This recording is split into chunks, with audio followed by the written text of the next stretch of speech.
Assalamualaikum warahmatullahi wabarakatuh. Kembali lagi di channel KM Story. Pada kisah kali ini Mimin ada sebuah kisah nyata yang ditulis oleh Om Jaya Kusuma. Cerita ini diberi judul Kiriman Tenung dari Mantan. Seperti biasa, tidak pernah lupa Mimin mendoakan sahabat pendengar sehat selalu dan dilimpahkan rezekinya. Amin ya rabbal alamin. Dan jangan lupa untuk selalu mendukung channel ini dengan cara like, komen, dan subscribe. Terima kasih. Baiklah, langsung saja kita masuk ke ceritanya dan selamat mendengarkan. Kisah ini terjadi pada tahun 2009. Saat itu aku kenal dengan seorang perempuan yang biasa aku panggil dengan Nesi. Awalnya aku tidak tahu tentang sesuatu yang dirahasiakan oleh Nesi. Hingga semuanya terbuka dan tahu satu rahasia tentang dirinya. Nesi adalah sosok perempuan yang jelas-jelas adalah tipe yang aku suka. Dengan tubuh besar dan cenderung gemuk. Wajahnya hitam manis dan senyumnya sangat manis seperti gula Jawa. Setelah sekian lama berkenalan dengannya, aku memberanikan diri untuk bermain ke rumahnya. Lalu mengatakan rasa sukaku. Beruntungnya aku, cintaku ini tidak bertepuk sebelah tangan. Akhirnya kita sama-sama jatuh cinta. Malam itu, aku datang ke rumahnya, berbincang-bincang cukup lama, sekitar jam 10 lewat. Saat aku mau berpamitan untuk pulang, tiba-tiba terdengar suara benda terjatuh dari atas. Bluk. Aku memandang wajahnya lalu berkata, "Apa itu yang jatuh, Nes? Suaranya berasal dari dapur." Nesi menjawab dengan beranjak dari tempat duduknya dan melangkah ke dapur. Setelah tiba di sana, "Gak ada apa-apa kok, Mas." Suaranya dari dapur dan kembali melangkah menghampiriku. Baru saja dia duduk, suara yang jatuh itu kembali terdengar. Dan kali ini lebih keras lagi. Bluk. Kali ini Nesi memandang ke arahku dan menggoyangkan kepalanya ke arah dapur. Aku ngerti bahasa tubuhnya dan segera beranjak ke dapur untuk memeriksanya. Dan saat tiba di dapur, tidak ada satu benda pun yang terjatuh. Dan sangat jelas sekali kalau benda yang jatuh itu adalah benda padat. Karena dari suara jatuhnya, terasa getaran di lantai sampai ke ruang tengah. Aneh, Pikirku, jelas-jelas aku dan Nesi mendengarnya. Tapi nggak ada satupun barang di dapur yang jatuh. Setelah aku cukup memeriksa ruang dapur dan memastikan tidak ada yang jatuh, aku kembali ke ruang tamu. Saat aku mau duduk, hidungku mencium bau bangkai dan bau dari mayat. Bau mayat dan bau bangkai itu berbeda. Saat itu bulu kudukku langsung merinding dan juga pori-pori tanganku. Nesi, kamu nggak mencium bau bangkai? Nesi menggelengkan kepala. Aku langsung kembali ke ruang dapur. Nesi mengikutiku dari belakang. Bau itu semakin kuat tercium di hidungku. Tapi Nesi sama sekali tidak menciumnya. Mungkin bau dari luar kali ya yang terbawa oleh angin, pikirku dan segera pamitan untuk pulang. Di hari Minggu aku main lagi ke rumahnya dan duduk di kursi ruang tengah. Tak lama kemudian Nesi memulai percakapan. "Mas Jaya, maaf ya, aku mau cerita, tapi jangan berpikir yang bukan-bukan." Mendengar itu aku tersenyum dan menganggukkan kepala. "Sudah ada 3 minggu ini, aku kehilangan celana dalamku. Mungkin sekitar 3 buah. Lah, kok bisa sih, Nes? Mungkin gara-gara kamu jemur di depan kali. Terus ada yang suka deh sama celana dalam kamu." Hus, sembarangan. Gak mungkin lah aku jemur di depan. Itu kan barang pribadi." Mungkin kamu yang salah nyimpen kali, Nes. "Gak mungkin, Mas. Aku tuh tahu kok warna apa aja yang hilang." Mendengar itu aku hanya diam dan berusaha untuk mengalihkan pembicaraan. Singkatnya 3 hari kemudian aku ditelepon dan Nesi meminta aku untuk datang ke rumahnya. Malam itu aku segera berangkat dan tidak lama kemudian sampai di rumahnya yang memang tidak jauh dari tempat tinggalku. Setelah mengetuk pintu, Nesi membuka pintu dan segera menarik tanganku untuk menuju ke arah dapur. Sesampainya di dapur, ada sebuah ember kecil dengan posisi terbalik. "Ini mas," katanya sambil menunjuk ke arah ember kecil. Ini apa, Nes? Tanyaku keheranan. "Ini mas, kadal. Sudah beberapa kali aku keluarkan. Dia balik lagi. Aku segera memasukkan tanganku ke dalam ember yang terbalik, lalu menangkapnya. Setelah tertangkap, aku segera membuangnya ke tempat agak jauh dari rumah dan segera kembali ke rumah.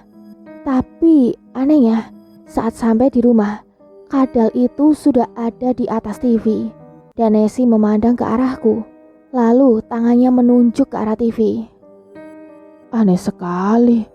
Sudah jelas-jelas aku yang membuangnya ke tempat yang agak jauh. Pikirku sambil memandangi kadal kecil dengan corak putih di punggungnya. Biarin aja kali ya, Nes. Mungkin dia butuh tempat yang hangat. Tapi aku takut mas. Udah, gak apa-apa. Kan gak membahayakan. Ya tapi aku tetap aja takut mas. Ya udah, biar nanti Mas bawa pulang. Biar dibuang jauh sekalian. Kataku yang mencoba untuk menenangkan hatinya. Beberapa hari kemudian ada pesan masuk dari Nesi dan kembali memintaku untuk datang ke rumahnya. Aku segera datang ke rumahnya. Saat sudah sampai di dalam rumah, Nesi sedang duduk menungguku. Ada apa, Nes? "Ini mas, coba lihat di tengkukku. Sudah beberapa hari gatal banget," jawabnya sambil menunduk. Aku segera menghampiri dan melihat ke arah tengkuknya yang mengeluarkan darah dan juga nanah. Baunya sangat tidak sedap. Lalu Nesi mengangkat roknya. Luka yang sama di lutut juga di siku tangannya. Singkatnya, beberapa hari kemudian lagi, luka itu semakin melebar hingga sampai di telapak kaki bagian atas, juga sudah sampai di wajah. Sudah beberapa kali berobat ke rumah sakit, sampai ke dokter spesialis kulit, tapi penyakitnya semakin melebar dan terlihat bolong-bolong dalam lukanya. Aku dan Nesi beda agama. Hingga suatu hari dia mengajakku untuk ke tempat ibadahnya. Aku menunggunya di halaman parkir. Nesi dihampiri salah seorang yang ada di dalam tempat ibadah itu dengan kepala yang pelontos. Nesi yang memang seorang penganut agama Buddha, sepulang dari wihara, Nesi bercerita bahwa ada seorang biksu yang melihat ada makhluk jahat yang mengikutinya. Dan setelah itu, tubuhnya dicipratkan air suci. Tapi tiba-tiba sang biksu terpental ke belakang. Mendengar itu aku hanya diam. Walau sebenarnya aku sudah punya firasat ke arah sana, tapi aku tidak ingin membicarakannya. Karena masalah keyakinan dan mungkin juga dia tidak percaya dengan hal seperti itu. Semakin hari kondisi Nesi semakin parah. Bukan hanya luka korengnya yang semakin melebar dan hampir menutupi wajahnya. Aku pikir siapapun yang saat itu dekat dengannya mungkin akan merasa jijik dan menutup hidung. Nesi yang tinggal sendiri di rumahnya hanya terbaring. Aku sendiri gak mungkin menjaga dia tiap hari, siang dan malam, karena aku harus menjaga pandangan dan omongan tetangga. Sebenarnya aku gak tega melihatnya terbaring sendiri dan tidak ada yang menjaganya. Hingga akhirnya atas izin dari Nesi, aku menelpon orang tuanya dan meminta ke Batam untuk menjaga anaknya. 3 hari kemudian, ibu dan bapaknya datang ke Batam. Aku memang sering telepon dengan kedua orang tuanya, terutama bapaknya. Sampai di rumah, setelah aku jemput dari bandara Hang Nadiem Batam, ibu dan bapaknya menangis saat melihat kondisi putrinya. Jai, penyakit Nesi anakku, bukan penyakit medis, Jai. Tapi ini penyakit kiriman orang lain. ungkap Pak Muhid, bapaknya Nesi. Batinku merasakan itu. Nanti malam Bapak akan coba cari tahu. Lanjut Pak Muhid. Aku sama sekali tidak berkata sepatah kata pun saat Pak Muhid mengutarakan keinginannya untuk mencari tahu tentang penyakit yang diderita oleh anak kesayangannya. Beliau sebagai orang tua tentu lebih banyak pengalaman dan tentunya sudah banyak makan asam garam dunia spiritual yang memang menurut beliau sudah digelutinya sejak puluhan tahun. Siang itu Pak Muhid memintaku untuk datang ke rumahnya dan meminta aku untuk mengantarnya ke pasar. Dan setelah membeli semua perlengkapan yang dibutuhkan, Pak Muhid menepuk bahuku lalu berkata, Kita cari tahu siapa pelakunya. Iya Pak, semoga Bapak bisa menemukan siapa yang berbuat seperti ini sama anak Bapak. Dan Bapak hati-hati ya. Hal seperti ini mainan anak kecil, Jai. Katanya sambil menjentikkan ibu jarinya di kelingking. Aku hanya tersenyum. Walau bagaimanapun, perasaan khawatir itu tetap ada. Ini tanah perantauan. Semua suku di Indonesia ada di sini. Dan juga bukan di kampung sendiri. Seharusnya sebagai orang tua, Pak Muhid bisa lebih bijak dalam bersikap dan juga berkata, biar menjadi panutan anak muda, bukan merasa bisa dan juga merasa paling hebat. Tapi di sisi lain, aku juga maklum, orang tua mana yang tidak akan merasa sakit hati dan geram saat anaknya diperlakukan seperti ini. Malam itu aku tidak tahu apa yang dilakukan Pak Muhid di rumah tipe 27 itu. Dan aku sendiri tidak tahu cerita di balik kejadian ini. Tidak mungkin ada asap kalau tidak ada api. Aku hanya berharap bahwa masalah ini cepat selesai. Dan berharap Pak Muhid bisa menyelesaikan semuanya. Keesokan harinya, pulang dari tempat kerja, aku langsung ke rumahnya. Setelah daun pintu terbuka, aku langsung duduk di ruang tengah yang berhadapan dengan 2 kamar tidur. Sedangkan kamar mandi dan dapur ada di bagian belakang. Di hadapanku, Bu Muhid duduk mempersilahkan aku untuk minum secangkir kopi. Silahkan diminum kopinya, Nak Jai. Iya Bu, terima kasih. Oh iya, Bapak kemana Bu? Aku bertanya karena aku tidak melihatnya pagi itu. Oh, Bapak masih di kamar, Nak Jai. Aku manggut-manggut. Lalu Bu Muhid kembali bertanya, baru pulang kerja ya? Iya Bu, saya kerja masuk malam. Kataku sambil mendorong jendela ruang tengah agar terbuka dan udara serta hangat mentari masuk ke dalam. Bu Muhid banyak bertanya tentang hubunganku dengan Nesi anaknya. Aku menjawab apa adanya, juga menerangkan tentang statusku pada ibunya Nesi. Ibu yang hanya sebagai orang tua hanya bisa mendoakan yang terbaik buat anak-anaknya. Terus, gimana pun dan walau bagaimanapun, ideologi kita yang berbeda, keyakinan kita yang berbeda. Kalau bagi ibu, tidak akan memaksakan keyakinan sama anak-anak. Toh pada dasarnya, semua agama itu mengajarkan kebaikan. Iya kan, Nak Jai? Aku segera menjawab. Untuk saat ini saya fokus untuk mengobati anak ibu. Nanti kalau Nesi sudah sehat, biar saya bicarakan sama dia Bu. Tak lama kemudian, Pak Muhid keluar dari kamar dan duduk di samping istrinya. Lalu meminta dibuatkan secangkir kopi pada istrinya. Saat Pak Muhid mengeluarkan rokok dan menyulutnya, aku segera melakukan hal yang sama. Bagiku secangkir kopi tanpa sebatang rokok, layaknya sayur tanpa garam. Jai, Bapak sudah berusaha, tapi nggak bisa tembus, kata Pak Muhid memulai perbincangan. Maksudnya tidak tembus gimana Pak? Gini Jai, jangankan mencari pelakunya, bahkan membuka simpul-simpul goib pun Bapak nggak bisa.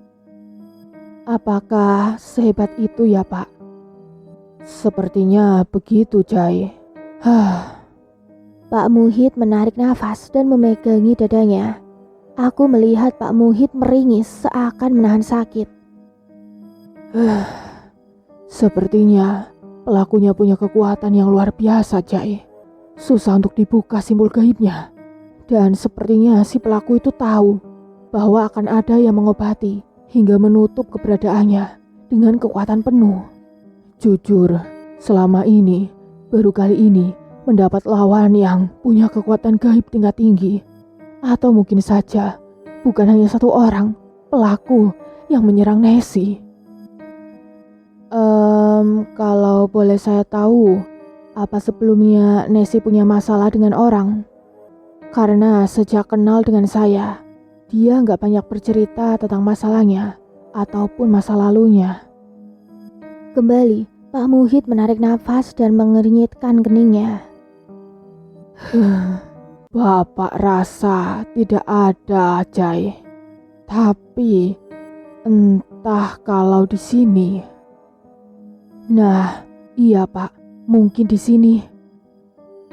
Tak terasa lama kami mengobrol. Hari telah siang. Matahari beringsut naik hingga ke atas kepala. Aku segera pamit. Setelah sholat zuhur, aku tidur mengistirahatkan badan. Setelah semalaman kerja selama seminggu masuk shift malam. Aku benar-benar gak tahu kondisi Nesi di malam hari. Dan hanya bisa melihatnya di siang hari. Menurut cerita ibu dan bapaknya, kalau malam hari, Nesi selalu merintih karena luka koreng di wajahnya dan di sekujur kakinya terasa perih. Tapi anehnya, kalau siang hari, Nesi seperti tidak merasakan sakit dan perih, tapi lebih banyak tidur, bahkan bisa seharian tidur. Hal ini membuat orang tuanya semakin khawatir dan juga gelisah melihat kondisinya. Hingga suatu hari, Pak Muhid memintaku untuk mengantarnya ke salah seorang spiritual yang ada di Pulau Batam atas saran saudaranya.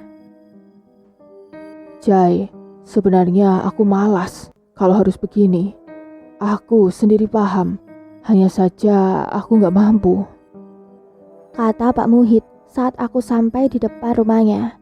Aku hanya mengangguk dan segera berangkat ke tempat tujuan, rumahnya orang pintar. Orang-orang menyebut dan memanggilnya Pak Dani. Rumahnya di pinggir jalan besar. Pak Dani saat itu sangat terkenal dan banyak ditemui oleh orang-orang dari kalangan bawah sampai kalangan atas dengan berbagai maksud dan kepentingan. Hal pertama yang aku rasakan saat memasuki pekarangan rumahnya adalah hawa dingin dan sedikit lembab. Rumah seorang paranormal tentu tidak jauh dari pernak-pernik mistis.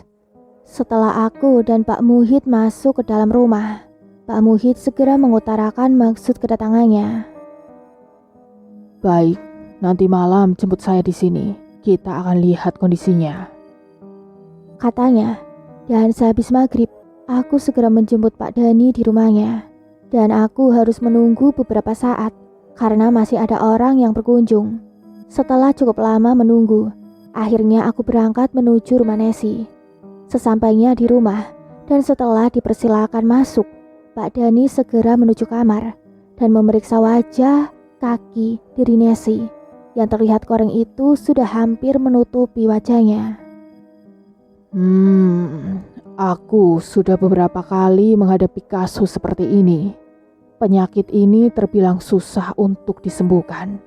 Dan sepertinya ini cukup kuat gelombang energi negatif yang dikirimkan oleh pengirimnya, kata Pak Dani sambil meminta segelas air putih. Lalu komat kamit membaca doa dan menyemburkan air ke luka koreng di kaki Nesi. Lalu meminta Bu Muhid untuk mengusapnya dengan kain ke wajah anaknya. Dan menurut Pak Dani, jenis tenung ini berasal dari sebuah daerah yang ada di Indonesia bagian timur. Jenis tenung ini terbilang cukup tenung yang bandel dan cara mengatasinya juga cukup sulit.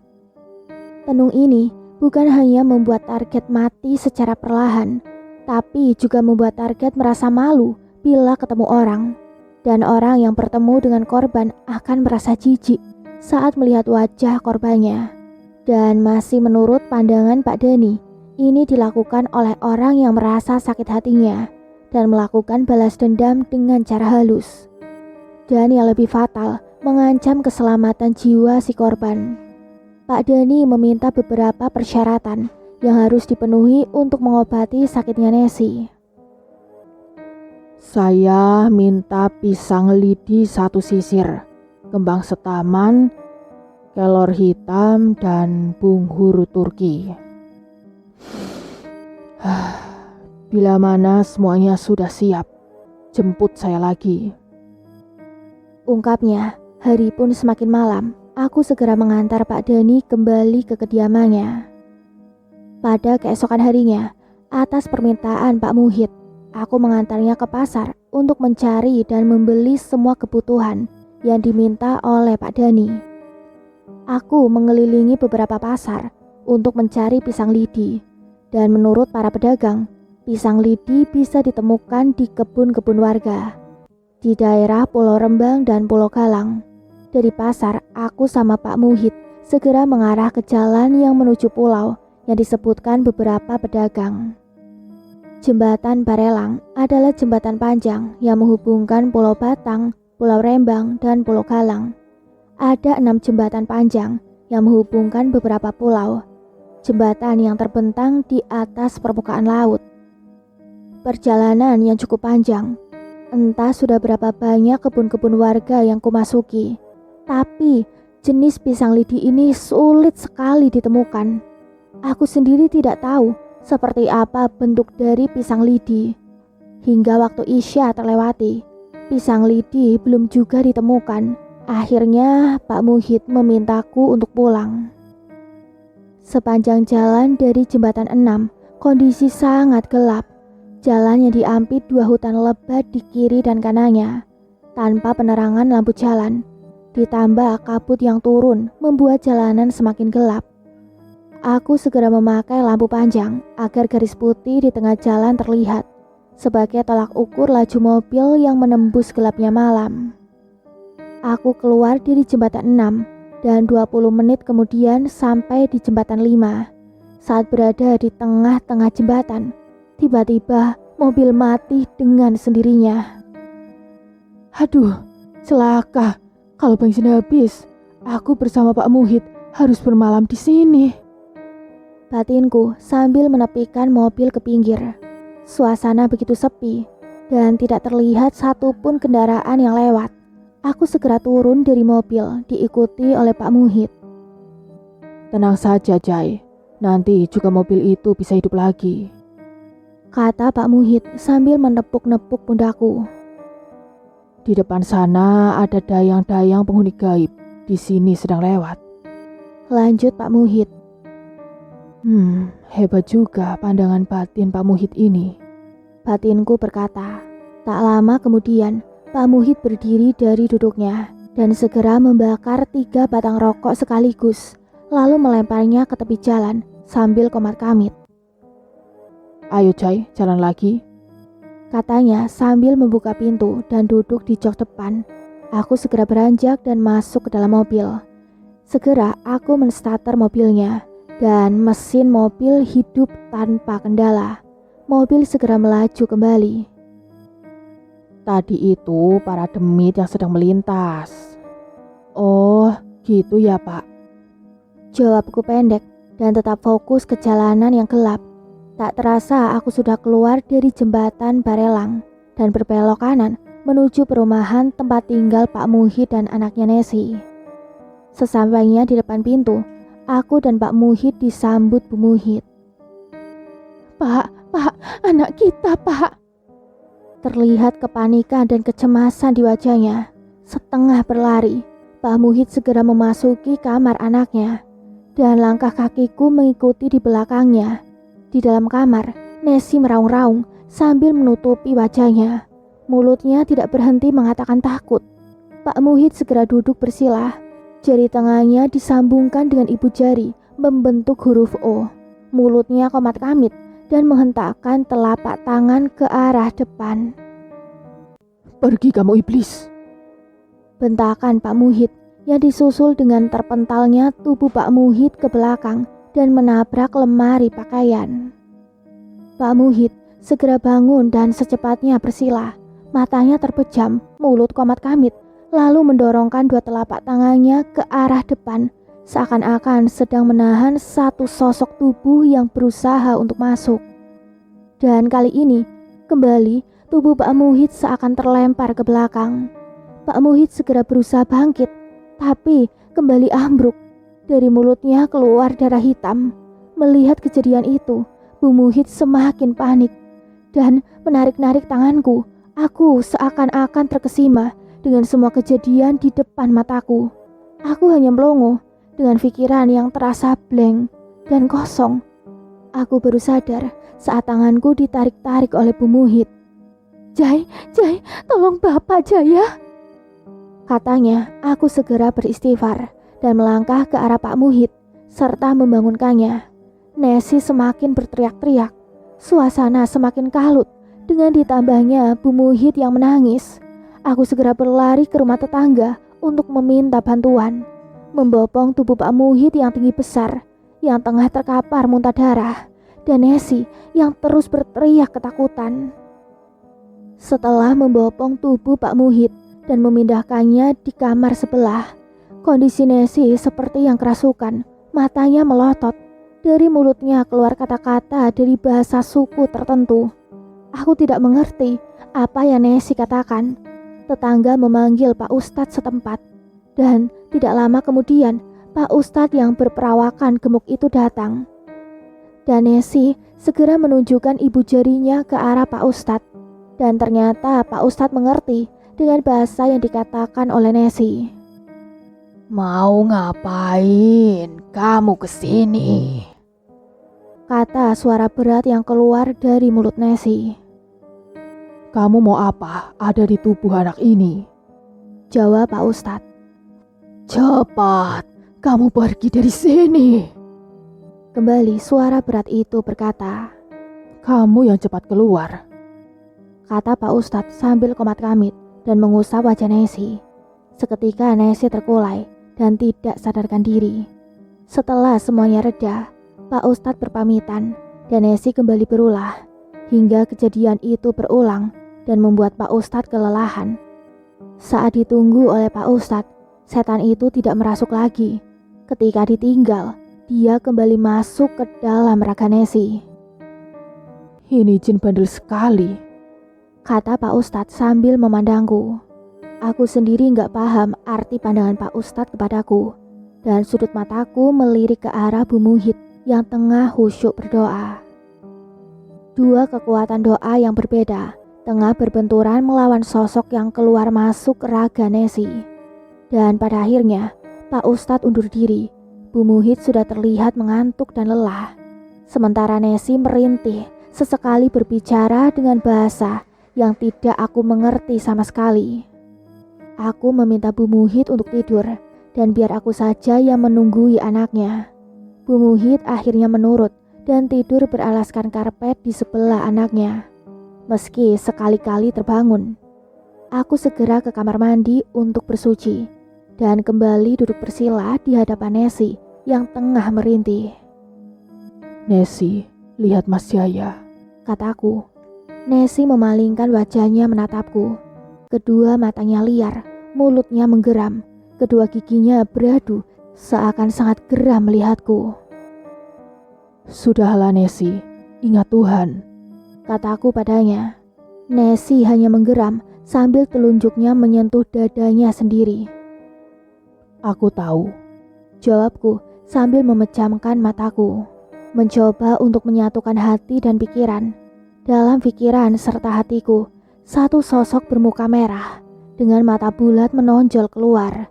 4 gigi taringnya menggembul keluar, serta lidah yang menjulur, tengah bertolak pinggang dan menunjuk-nunjuk ke arahku.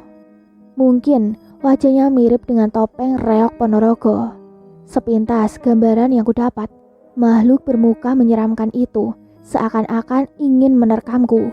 Aku segera membuka mata setelah tahu satu sosok yang terus mengganggu kehidupan Nesi. 2 hari kemudian, Pak Muhid kembali mengajakku untuk menemui Pak Dani di kediamannya. Aku segera mengantarnya ke rumah Pak Dani. Sesampainya di rumah Pak Dani, terlihat lelaki tua itu tengah duduk di depan rumah. Melihat ada yang datang, Pak Dani segera mempersilahkan kami untuk segera memasuki rumahnya. Setelah berbasa-basi, akhirnya Pak Muhid mengutarakan maksud kedatangannya. Setelah mendengar semua maksud Pak Muhid, Pak Dani segera beranjak ke dalam kamarnya. Tidak lama kemudian, terlihat keluar dari kamar. Di tangannya membawa 2 buah benda. Kalungkan ini pada anak bapak, dan yang ini disimpan di bawah kasur. Ini untuk membentengi diri anak bapak dari pengaruh santet induk iblis. Ini bukan untuk mengobati, tapi hanya membentengi, kata Pak Dani. Iya Pak, ini saya lakukan untuk keselamatan anak saya, dan juga jalan lain setelah saya tidak dapat menemukan satu sisir pisang lidi, jawab Pak Muhid. Iya, saya mengerti. Pisang lidi kadangkala susah dicari, apalagi saat dibutuhkan, jawab Pak Dani. Akhirnya kami segera berpamitan dan kembali membelah jalan raya untuk kembali pulang. Sesampainya di rumah, Pak Muhid segera melakukan apa yang diperintahkan Pak Dani, mengalungkan dan 1 kalung dari benang hitam berbandul kain yang juga berwarna hitam, berbentuk segi 4 kecil, juga menyimpan benda yang sama di bawah kasur Nesi. Selama benda itu dipakai dan ditanam, kondisi Nesi bukan tambah membaik, tapi semakin liar dan tidak terkendali. Hitam lawan hitam, batinku. Hitam lawan hitam, dalam arti ilmu hitam lawan ilmu hitam. Tinggal melihat ilmu hitam siapa yang lebih kuat dan siapa yang kalah. Bisa jadi salah satu sosok-sosok astral dari dunia yang lain akan mengikuti atau takluk pada sosok yang mengalahkannya dan akan menjadi pengikut yang lebih kuat. Dan hal ini akan memperparah kondisi yang sakit dengan kalahnya sosok-sosok yang dikirim Pak Dani melalui kalung dan benda di bawah kasur Nesi. Itulah sebabnya Nesi semakin parah dan tidak terkendali. Tenung induk iblis sendiri di salah satu daerah yang tidak disebut namanya merupakan salah satu jenis santet atau teluh yang sangat dahsyat, juga hanya dimiliki oleh segelintir orang. Tidak jauh berbeda dengan santet kembang bunga bangkai sepasang, dan tidak kalah hebat dari teluh pring sedapur. Tapi pada intinya, jenis-jenis teluh ini menghancurkan kehancuran sehancur-hancurnya dan membinasakan targetnya. Aku yang sudah mengalami beberapa peristiwa yang berkaitan dengan tenung sudah hafal betul, tapi yang jadi masalah bagiku adalah berbedanya keyakinanku dengan Nesi. Bagaimana mungkin aku meminta Nesi untuk selalu berzikir dan beristighfar? Berzikir dalam hatinya untuk mengingat Allah dan beristighfar. Sementara keyakinan kita berbeda. Itulah yang membuat aku hanya bisa diam tanpa melakukan apa-apa. Karena tidak mungkin juga aku harus menunggunya siang dan malam. Seperti yang dialami Pak Ustadz saat mengobati Nesi. Dan seorang rohaniawan yang juga mengobatinya saat berada di tempat sembahyang. Lalu Bapak Nesi yang juga seorang ahli kebatinan dan seorang spiritual yang pada akhirnya berubah dari seorang spiritual ke spiritual lainnya. Itulah yang terjadi. Suatu hari, Pak Muhid dapat telepon dari anaknya yang paling besar. Namanya Tony, yang berada di salah satu daerah bernama Bahorok, sebuah daerah perbatasan antara Aceh dan Sumatera. Dia mengatakan akan datang ke Batam bersama seorang yang betul-betul paham dengan keadaan yang diderita adiknya. 3 hari kemudian, sampailah Tony di kota Batam bersama seorang perempuan tua yang dipanggilnya Mak Uwo atau Mak Tua. Setelah beristirahat semalam, dan pada keesokan harinya, Mak Uwo memulai ritual untuk mengobati Nesi. Dan selama 2 hari 2 malam, Mak Uwo tidak keluar dari kamar Nesi, kecuali untuk ke kamar mandi dan makan. Aku yang saat itu harus kerja, tidak begitu paham dengan cara pengobatan Mak Uwo.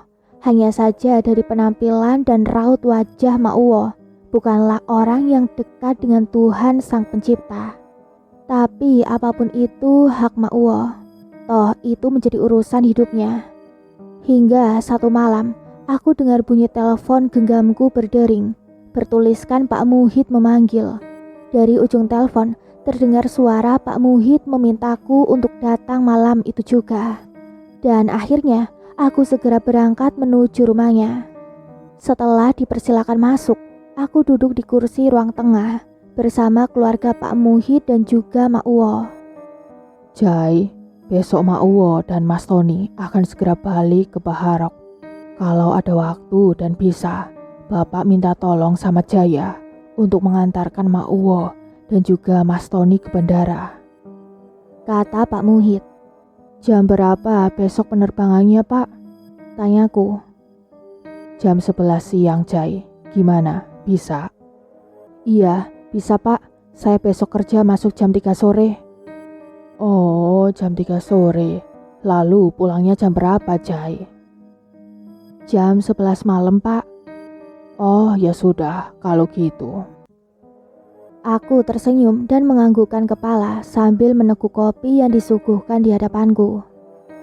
Mak Uwo terlihat menatapku, sorot mata seakan tengah menerawang suatu hal.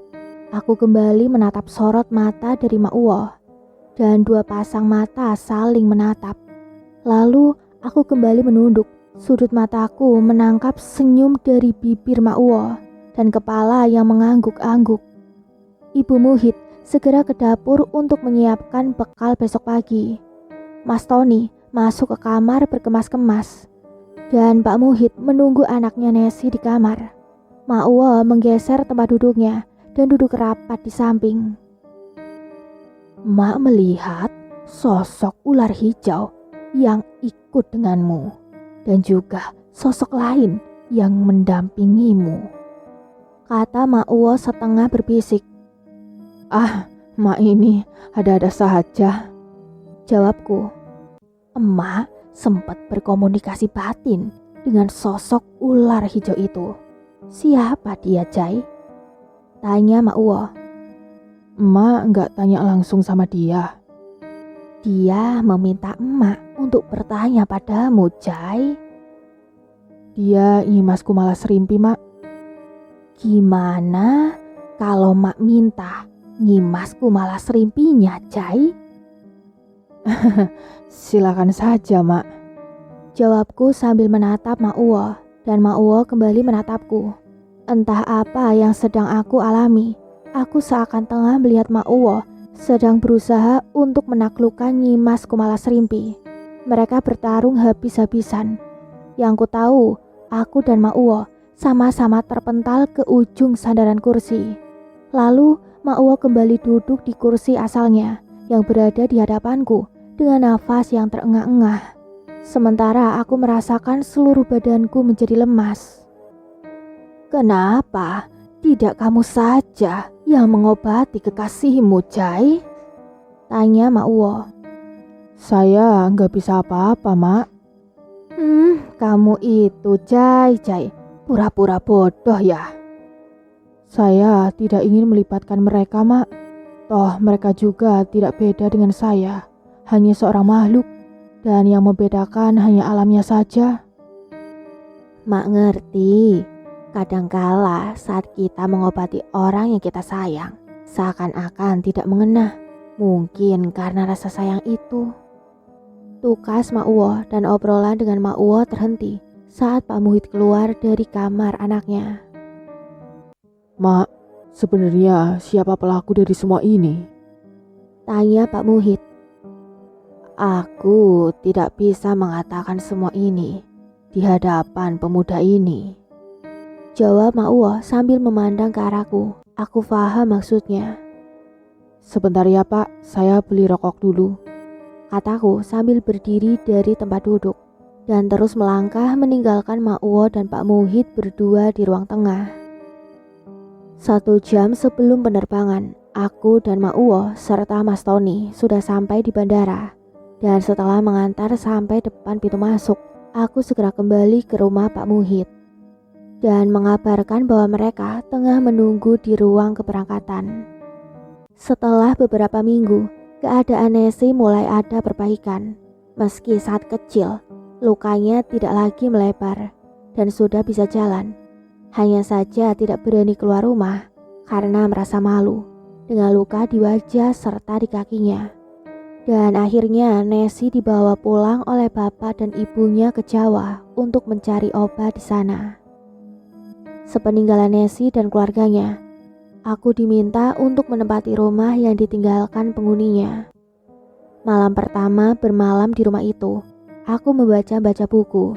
Dan saat aku mengambil sebuah buku, di tengah-tengah buku ada sebuah foto. Seorang laki-laki berpakaian seragam dinas. Salah satu abdi negara dengan pangkat di bahunya. Dan satu nama yang tertera. Setelah membalikkan buku dan foto itu ke tempat asalnya, aku membuka buku harian Nessie dan membaca semua tulisan di dalam. Semuanya biasa saja, tidak ada yang istimewa dari catatan harian Nessie. Beberapa bulan kemudian, aku mendapatkan kabar bahwa Nessie kembali sakit parah dan meminta aku untuk datang ke Jawa. Dan tanpa membuang waktu, aku segera berangkat setelah mendapatkan tiket penerbangan. Sore itu, aku sudah sampai di kota Solo, Jawa Tengah, lalu keluar dari Bandara Solo dan menggunakan ojek untuk menuju alamat yang diberikan oleh Nessie. Setelah cukup lama di perjalanan, sampailah aku di alamat yang dituju. Dan Bu Muhid sudah duduk di depan rumah, seakan sedang menunggu kedatanganku. Segera beliau mengajakku untuk masuk, dan di ruang tengah terlihat anak balita sedang bermain. Dari dalam kamar, keluarlah Pak Muhid. Hanya saja terlihat ada yang beda dengan Pak Muhid. Kali ini dia berjalan sambil meraba-raba. Aku memandang ke arah Bu Muhid, dan Bu Muhid hanya menggelengkan kepala, menyuruhku untuk duduk. Dan Bu Muhid memegang tangan Pak Muhid untuk berjalan ke arah ruang tengah. Apa yang terjadi, Pak? Tanyaku setelah Pak Muhid duduk di kursi hadapanku. Jai, syukurlah kamu sudah datang. Jawab Pak Muhid, lalu menarik nafas panjang dan melanjutkan lagi perkataannya. Jadi begini, Jai. Biar Bapak katakan duduk masalahnya, bahwa sebelum kamu mengenal Nita, sebelumnya Nita sudah menikah secara siri dengan seorang abdi negara hingga memiliki satu anak. Bulan-bulan pertama semua kebutuhan terpenuhi, dan bulan-bulan selanjutnya sepeser pun tidak ada kiriman buat anak, hingga Nessie selaku ibunya minta tanggung jawab untuk biaya hidup anak dan mendatangi rumah dinasnya di Jakarta. Dia memutuskan untuk merantau ke Batam. Selama di Batam, memang ada beberapa laki-laki yang ingin melamar anak bapak untuk dijadikan istri. Tapi Nessie selalu menolak. Bapak sendiri tidak tahu apakah semua ini perbuatan orang yang ditolak sama si Nessie atau perbuatan suami sirinya. Hingga mata bapak juga mengalami kebutaan. Bapak sendiri sudah beberapa kali diperiksa sama dokter ahli, dan menurut para dokter yang memeriksa, tidak ada hal-hal secara medis yang menyebabkan kebutaan. Dan sampai saat ini, kondisi si Nessie tidak ada perubahan. Bahkan sekarang, bukan hanya wajahnya saja yang dirusak, tapi dia telah dibuat lumpuh, tidak bisa berjalan. Cerita dari Pak Muhid panjang lebar. Nessie di mana sekarang, Pak? Itu di kamar, Jai. Aku segera melangkah menuju kamar yang ditunjukkan sama Pak Muhid. Kamar paling belakang. Segera aku membuka gorden dan melihat perempuan yang telah memikat hatiku tengah tertidur. Aku segera balik badan dan kembali duduk di hadapan Pak Muhid. Jujur, Jai, secara kejiwaan, Bapak sudah malu sama tetangga yang bertanya, kapan suaminya Nesi balik? Karena selama ini Bapak bilang kalau suaminya tengah merantau. Jadi maksud Bapak meminta saya untuk pura-pura jadi suami anak Bapak? Tidak jauh seperti itu, Cai. Karena saudara-saudara yang lain pun tidak tahu kejadian yang sebenarnya. Yang tahu hanya keluarga ini. Ini pun sudah Bapak rundingkan dengan kakak serta adiknya si Nesi. Apalagi Bapak tahu kedekatan kalian berdua. Tapi ya sekarang kondisi si Nesi seperti itu. Mungkin dengan adanya yang menjaga, semangat hidup dia akan kembali. Kamu jangan khawatir, Jai. Kamu bisa menikahinya secara siri. Seperti dia menikah di tahun yang lalu. Itu pun kalau kamu mau menolong. Aku hanya diam, walau bagaimanapun rasa sayangku sama Nesi begitu besar. Bapak, jangan takut. Jangankan untuk pura-pura, menjadi suami benerannya juga saya siap, Pak. Jawabku sambil terkekeh. Tertawa disusul gelak tawa Pak Muhid. Malam kedua, dengan mengucapkan kalimat syahadat, Nesi menjadi seorang mu'alaf dan dinikahkan secara siri oleh ustadz setempat. Aku hanya tersenyum saat malam pertama. Istriku adalah seorang perempuan yang sedang merasakan sakit dan kehilangan semangat dalam hidupnya. Malam pertama, aku lewatkan hanya mengelus rambutnya dan memberikan semangat hidup dalam dirinya. Dan keesokan harinya, aku dikenalkan sama semua tetangga dan semua saudara Nesi sebagai suaminya yang selama ini dipertanyakan. Hari berikutnya, aku mencari daun kelor, lalu merebus. Dan air rebusan daun kelor aku buat untuk memandikan seluruh tubuh Nesi istriku. Tanpa selai benang, dan ini tidak menjadi dosa untukku saat bersentuhan dengan tubuh tanpa kain penutup. Dan tidak lupa, aku sisihkan air rebusan daun kelor untuk diminum istriku. Secara spiritual, daun kelor dapat menetralkan pengaruh ilmu hitam yang berupa tenung dan juga santet. Daun kelor juga sering dijadikan media untuk melepaskan semua jimat-jimat atau pegangan seseorang yang kadangkala sulit saat menjelang ajal. Dengan terlebih dahulu dibacakan ayat-ayat pada daun kelor.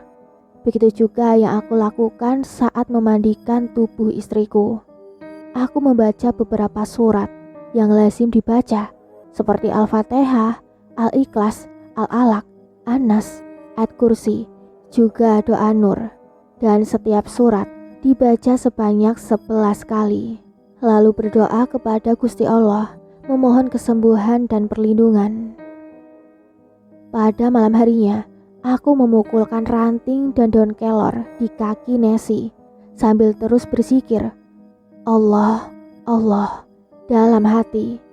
Tentu apa yang aku lakukan berimbas pada diriku. Saat tengah malam, ketika aku sedang terbaring di sebelah tubuh istriku, seperti ada tangan yang menarik kedua kakiku keluar dari kamar. Aku tersentak dan membuka mata. Tepat di depan mataku, satu sosok yang dulu kulihat kini tengah berdiri di hadapanku dengan lidah panjangnya yang menjulur, dan lidah itu seakan ingin menjilati kedua kakiku dan menyeret tubuhku hingga sampai di ruang tengah yang cukup luas. Secepatnya aku berdoa dengan doa yang biasa kubaca dan memukulkan kedua telapak tanganku ke arah makhluk bermuka merah. Dia tersentak, tapi tangannya masih memegangi kedua kakiku. Makhluk itu terus menarik kedua kaki dan berjalan dengan mundur. Pintu depan seakan terbuka dengan sendirinya, hingga aku berada di luar halaman rumah. Dan dengan sekali hentakan, makhluk itu melemparku ke arah semak-semak.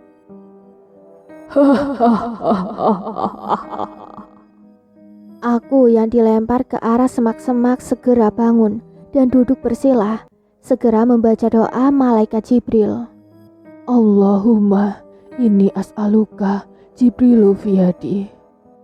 Ya Allah, jadikanlah malaikat Jibril di tangan kananku. Dan segera memukulkan tanganku ke tanah.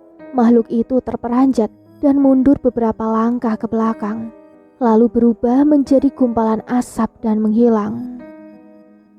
Esok harinya, aku membawa Pak Muhid yang sudah menjadi mertuaku untuk ke rumah sakit, memeriksa kedua matanya. Aku ingin memastikan sendiri atas analisa dokter spesialis mata. Dan menurut dokter, kedua retina Pak Muhid bagus dan dalam kondisi masih prima. Dokter memberikan beberapa obat untuk Pak Muhid dan segera semuanya selesai. Aku dan Pak Muhid segera pulang. Sesampainya di rumah, aku mencoba untuk melihat kondisi matanya. Dan memang terlihat seperti ada selaput putih yang menutupi kedua matanya. Dan itu bukan katarak. Kalau katarak, selaput itu bisa diangkat melalui operasi.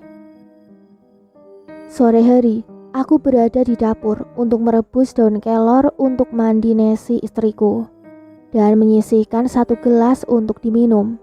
Hal ini kulakukan berulang-ulang untuk membersihkan energi negatif yang bersarang dalam tubuhnya. Karena bila terlalu lama tenung itu bersarang dalam tubuh, akan cukup lama membersihkannya. Ibarat paku sudah berkarat yang tertancap di kayu, akan agak sulit mencabutnya. Begitu juga dengan ilmu sihir yang menggunakan makhluk halus sebagai medianya. Tak terasa, sudah 1 bulan aku berada di kota Solo. Kondisi Nesi sudah mulai membaik dan mulai belajar berjalan selangkah demi selangkah. Meskipun kadang dia meringis menahan sakit di kakinya. Luka di wajahnya mulai berkurang dan tidak selebar waktu lalu. Tapi sekarang merasa sangat gatal di sekitar lukanya. Aku sudah merasa ada yang tidak wajar dengan yang terjadi. Kiriman baru, batinku. Malam itu tepat malam Jumat Kliwon. Suasana desa begitu sepi. Hujan beserta angin kencang terjadi sejak sore hari. Sampai tengah malam aku tetap terjaga. Tiba-tiba terdengar satu suara benda jatuh dari arah depan rumah.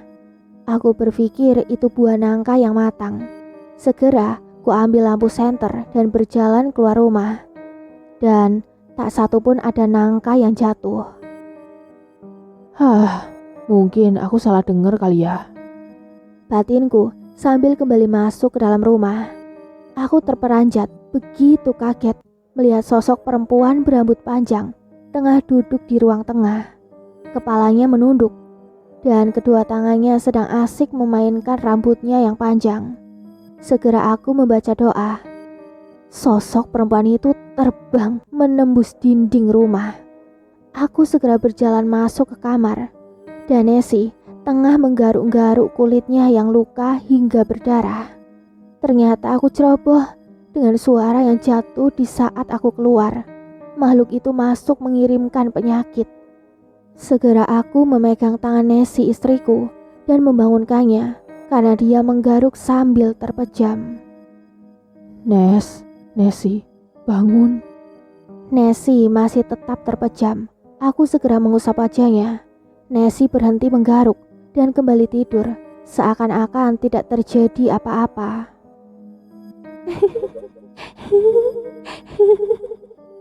Terdengar suara cekikikan di luar rumah. Aku hanya diam. Aku takut ini sebuah pancingan agar aku keluar dari rumah. Karena setan paling pandai mengelabui. Aku membiarkan suara ketawa cekikikan itu. Aku yakin pasti ada seseorang yang merasa dendam dan sakit hati. Atau bisa jadi 2 orang yang sakit hati dan pada waktu yang bersamaan mengirimkan tenung dan santet. Seperti saat masih tinggal di Batam, yang saat itu belum sembuh. Lalu datang kiriman lagi santet dari orang yang berbeda. Aku merenung dan mencoba untuk mengaitkan semuanya. benar atau tidaknya firasatku berdasarkan jin atau setan yang mengirim santet, dan sebagai perantaranya makhluk yang berbeda. Pada intinya, ada kiriman santet yang baru yang entah datang dari mana. Dengan kejadian yang menimpa keluarga Pak Muhid mertuaku dan Nesi anaknya, aku kembali teringat kisahku bersama Aini dan mengingat-ingat semua kejadian. Dan kesimpulanku, bisa jadi sang pelaku adalah suami sirinya Nesi yang seorang abdi negara. Nah, pelaku satu lagi, lantas siapa? Ini menjadi PR buatku untuk mengungkap satu pelaku lagi. Jai, Bapak tahu Bapak dikerjai orang. Bapak nggak dendam dan tidak akan sakit hati. Bapak cuma mau tahu siapa orangnya yang tega melakukan semua ini kepadaku dan juga Nesi istrimu, Jai. Bapak jangan pernah ingin tahu siapa yang melakukan semua ini. Yang terpenting Bapak sehat, biar yang kuasa yang membalasnya. Tapi Bapak ingin tahu, Jai, karena sebelumnya juga Bapak sehat. Kalau Bapak mampu, sudah Bapak kembalikan agar dia merasakan apa yang Bapak rasakan. Mendengar itu aku tersenyum dan berkata dalam hati, tadi bilang tidak dendam dan sakit hati, sekarang bilang ingin mengembalikan. Dalam sebuah kitab yang disusun oleh salah seorang ulama, memang diajarkan berbagai keilmuan yang menyangkut tata cara untuk mengobati, menangkal, dan mengembalikan kiriman pada pelaku atau orang yang menyuruh. Tapi sebagian banyak pesantren di Indonesia tidak mengajarkan kitab ini yang bertuliskan Arab gundul kepada para santrinya. Dan kadangkala banyak santri yang mempelajari kitab ini tanpa sepengetahuan sang guru. Dan salah satunya adalah aku yang mempelajari tanpa sepengetahuan para guru di pondok. Aku mencoba membuka kembali kitab kuning besertakan huruf Arab gundul untuk mempelajari dan mencari tahu siapa pelaku dari semua ini. Akhirnya aku menyimpulkan bahwa di dalam suratul Fatihah ada cara untuk mengetahui pelaku pengirim santet. Malam itu, saat aku mempraktekkan apa yang ku pelajari, terdengar suara anak ayam yang begitu bising. Anak ayam yang bising atau ribut di tengah malam selalu diidentikan dengan kehadiran makhluk-makhluk astral dari dunia lain. Juga terdengar suara anjing yang melolong.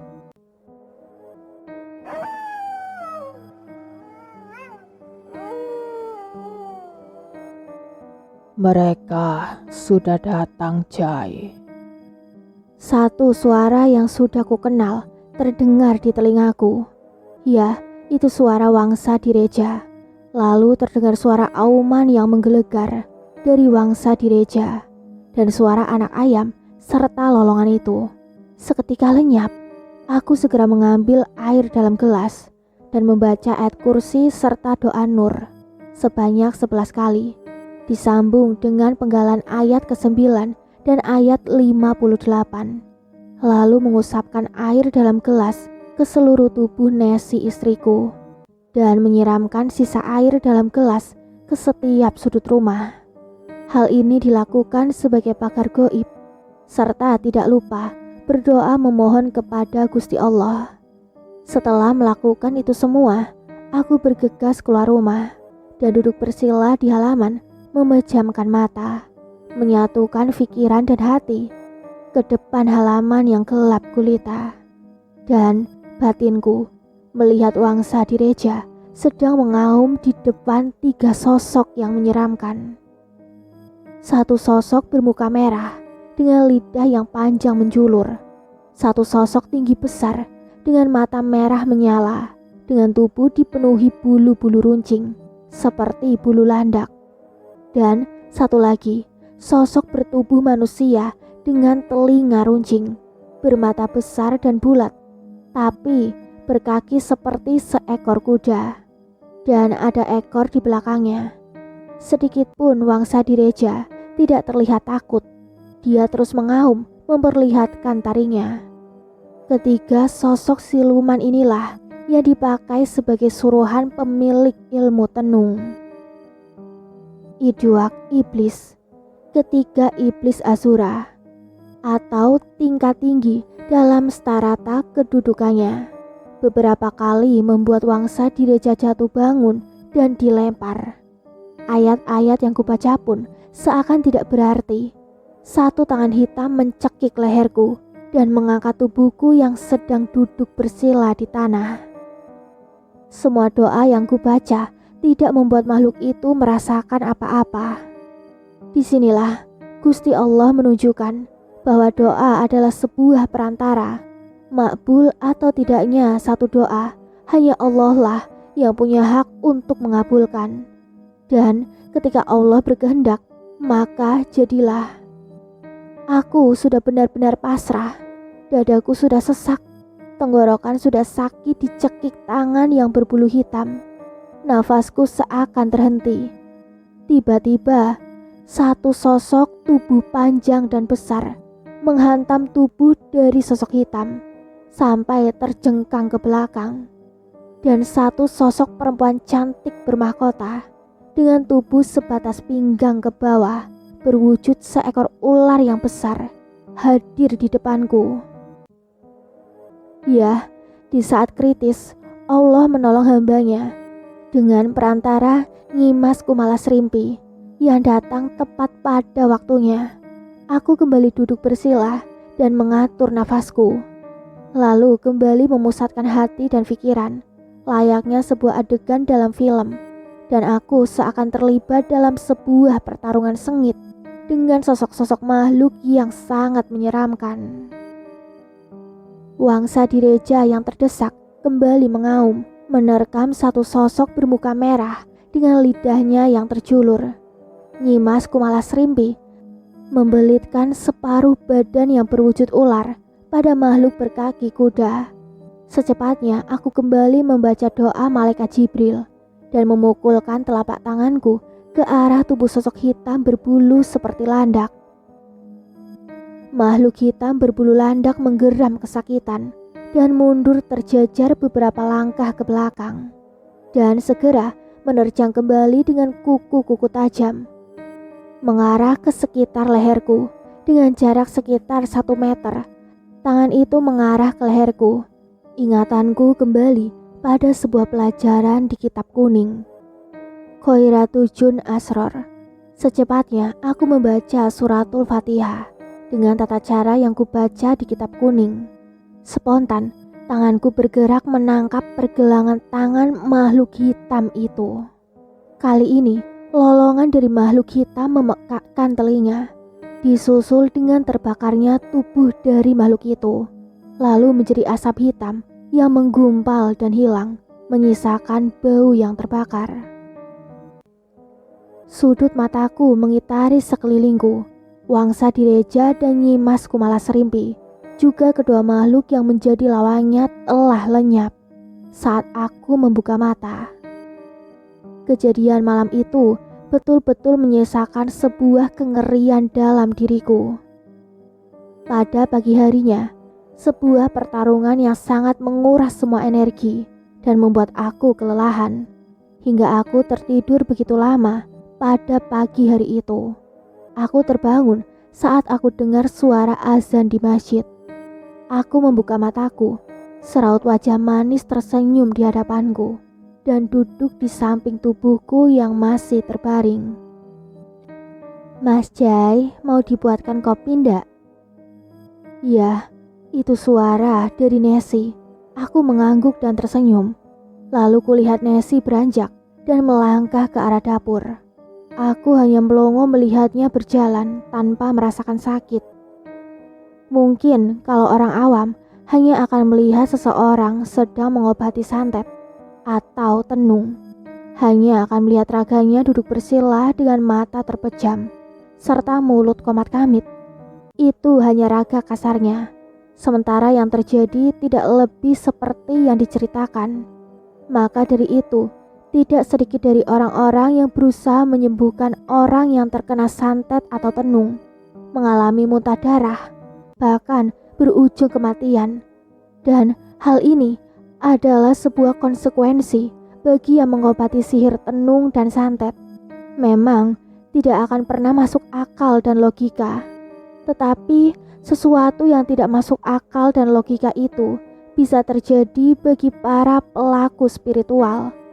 Tidak berbeda jauh dengan yang dialami Ningsih Tinampi atau Ustadz Ujang Bustomi dan para spiritual yang lainnya, bahwa hal yang berbau gaib itu ada meski tidak masuk akal. Sore hari, aku kembali melakukan aktivitas untuk merebus daun kelor dan seperti biasa menyisakan 1 gelas untuk diminum oleh Nesi istriku. Karena sudah menjadi suami istri, aku sudah tidak merasa canggung lagi untuk memandikan Nesi dengan air rebusan daun kelor dan kembali memukulkan ranting yang masih berdaun kelor. Dipukulkan ke seluruh bagian kakinya dan menyiram air rebusan kelor di atas luka di wajahnya maupun di telapak kakinya. Perlahan-lahan luka di wajah dan kaki istriku mengering dan sedikit demi sedikit menghilang. Begitu juga dengan kelumpuhan di kedua kakinya yang berangsur-angsur mulai sembuh serta tidak merasakan sakit lagi. Pada tahun 2010 bulan Oktober, aku dan Nesi kembali ke Batam. Setibanya di Pulau Batam, aku segera mencari pekerjaan karena saat aku ke Jawa atau ke rumah mertuaku, aku sudah mengajukan surat pengunduran diri di tempat kerjaku. Karena sulitnya mencari kerja, akhirnya aku banting setir dengan membuka depot air minum. Ya, usahaku terbilang ada kemajuan dan banyak pelanggan hingga ekonomiku segera pulih. Suatu malam, aku tengah duduk berdua di ruang tengah bersama istriku. Tiba-tiba aku mendengarkan suara atap rumah. Suara seperti pasir yang ditaburkan di atap rumah. Aku segera keluar dan memeriksa ke bawah atap di mana tempat jatuhnya suara pasir yang ditaburkan. Tapi aku tidak menemukan apa-apa. Nggak ada apa-apa, kataku sama Nesi istriku.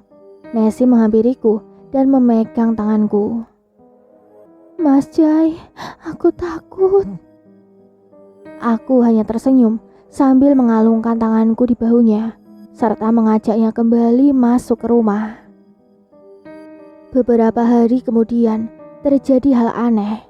Air galon yang akan dijual yang tersimpan dalam drum besar berwarna pink, berbau minyak tanah, dan gangguan-gangguan lainnya seperti mesin pompa air yang mendadak rusak hingga membuat para pelanggan kecewa. Aku kembali merasakan ketidaknyamanan dalam rumah. Terasa aura dari rumah itu gelap, seakan terselubung kabut hitam. Ini kiriman penyakit halus untuk membuat usahaku bangkrut dan tutup. Inilah yang disebut tenung tanah kuburan yang membuat usaha kita sepi dan berujung kebangkrutan.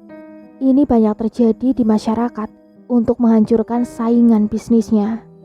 Aku paham dengan yang terjadi dan segera memperbaiki semuanya.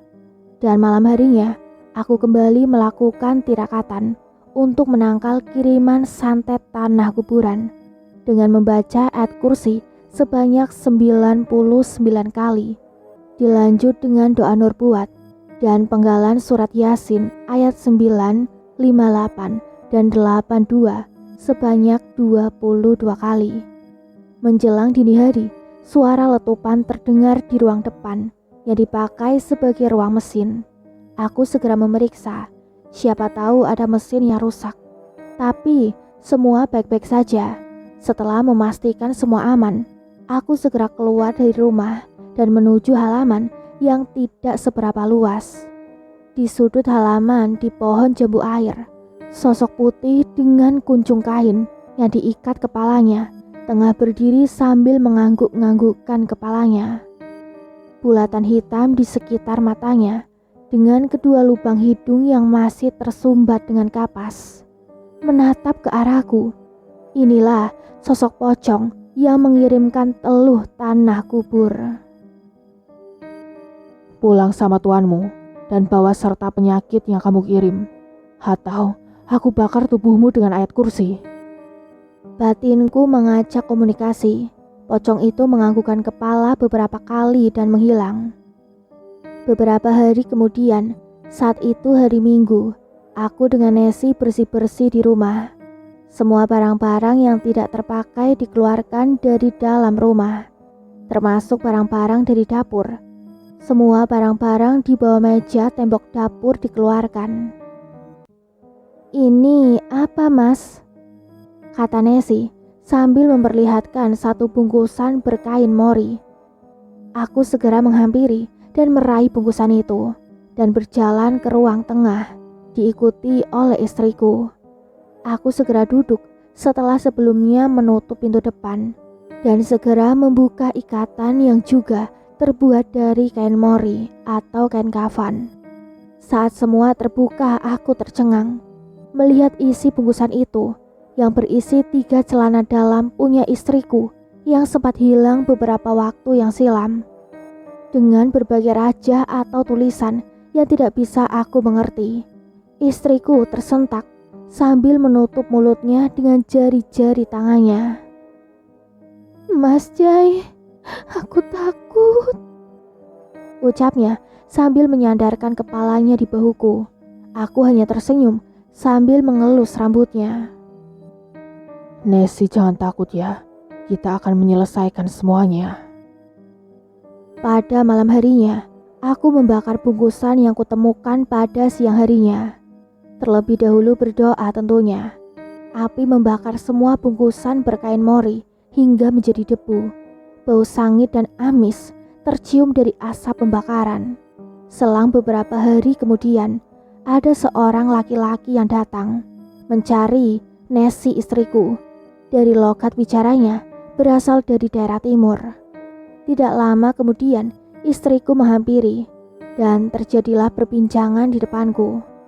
Akhirnya aku tahu bahwa lelaki itu adalah mantan kekasih istriku yang pernah melamar untuk menikahinya dan ditolak oleh Nesi hingga laki-laki itu merasa sakit hati dan dendam.